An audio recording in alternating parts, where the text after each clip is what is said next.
be turned off in that game as well. That's right. Yeah. We had it.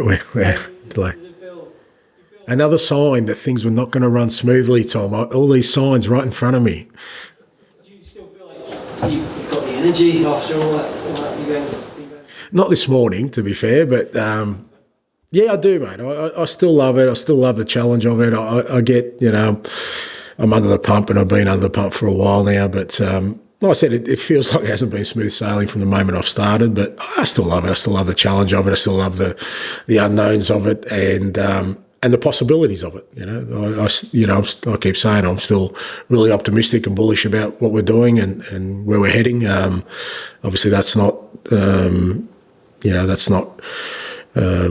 sort of reflected in some of our sort of objectives so far, but I still will feel really excited about sort of what's ahead. Feeling bullish. I don't know if you saw Decky's press conference the other day, but he was very bullish about yourself and the way that was going under your stewardship. I mean, having a senior player like that speaking that way must be good to hear.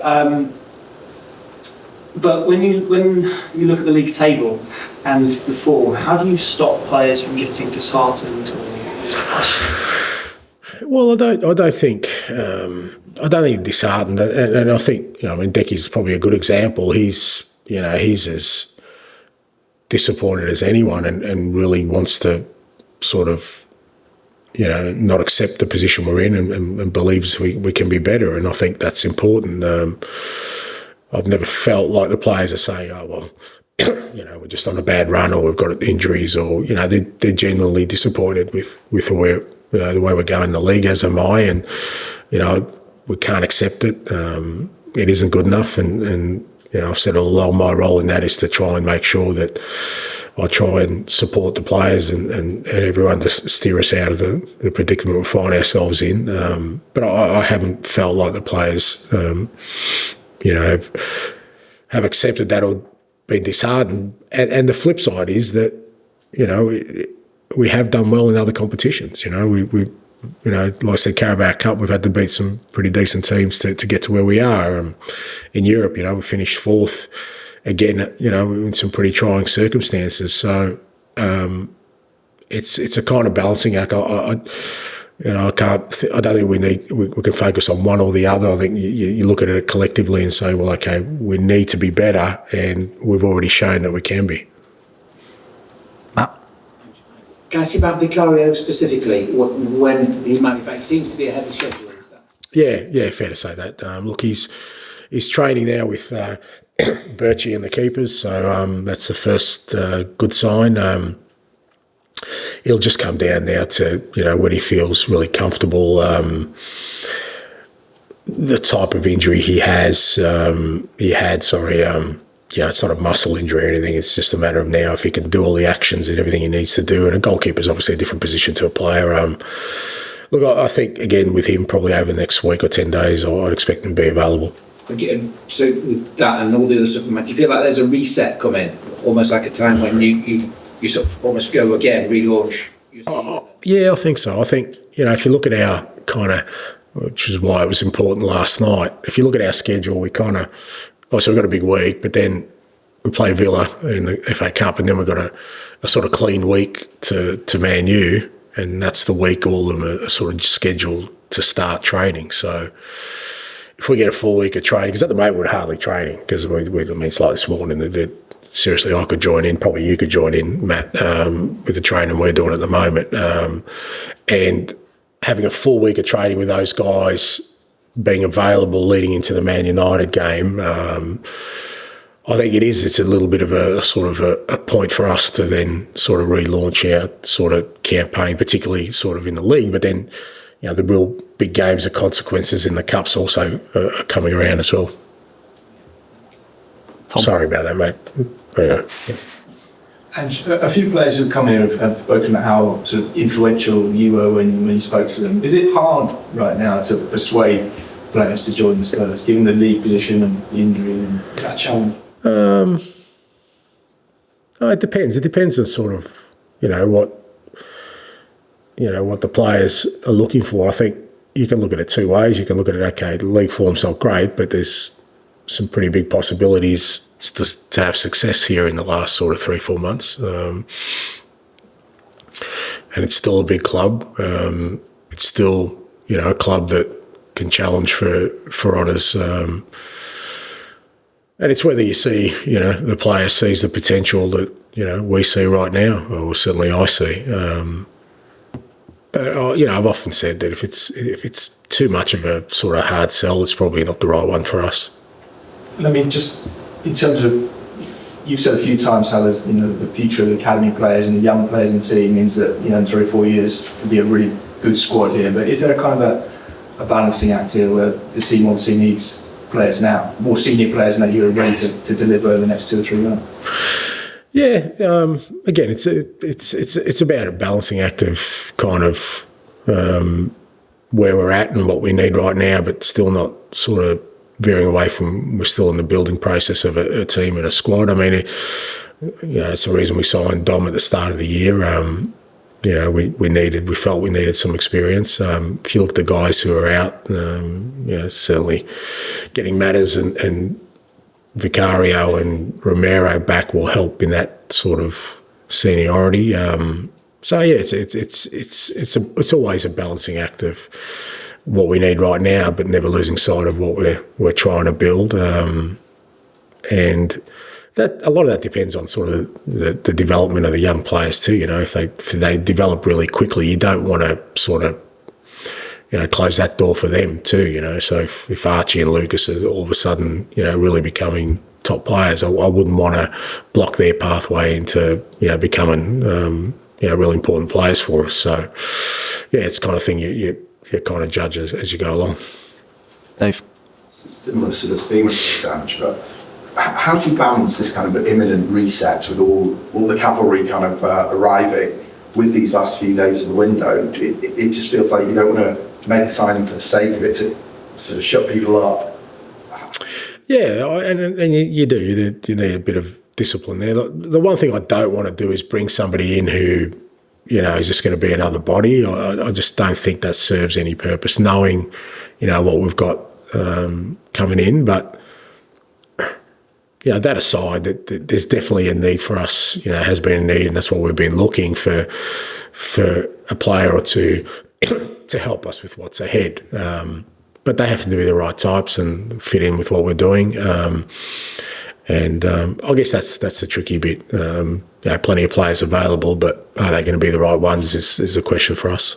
I also want to ask you ahead of another big away game, just how you feel about these Daniel Levy Out chants, which have been we've all heard them, they're a real feature of matches at the moment. Do you feel responsible, sad, and also do you think they are their problem, to put it bluntly?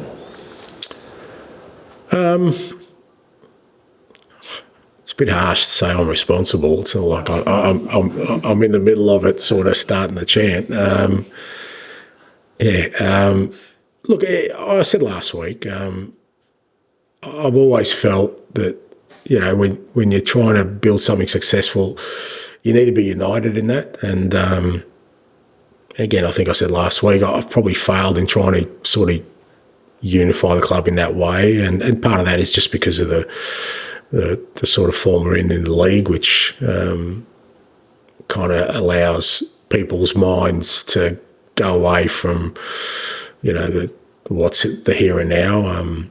I thought the crowd was good last night. I think they kind of understood we had a young squad out there, and I think they got genuinely excited, towards the end of the game, seeing the young boys, and I think that's what we're trying to tap into, because we're going to need the support in this sort of last phase of the season to hopefully create something special.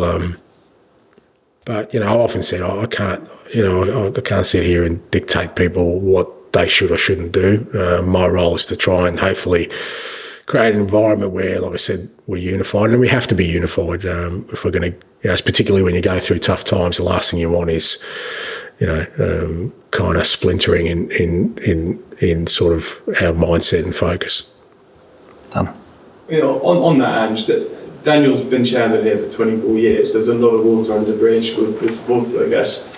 You say you failed. I mean, do you feel like that can't happen with with the current dynamic between Daniels and Johnson? Or are you still hopeful that could change? No, it's not that it can't happen. It just makes it more difficult because, like I said, you want, and like I said before, it's not an unusual situation for me. I've faced it before at other clubs. But usually when you get things right on the field, that kind of gets everyone sort of aligned again and focused on what's important. I think even for the supporters themselves, I think they'd much rather just come to the game and cheer their side on, and feel good about their football team. Now, obviously they don't at the moment because of our, our form and sort of our league position, which is kind of understandable. And I think when that happens, if that happens at any club, there's going to be some sort of dissension there.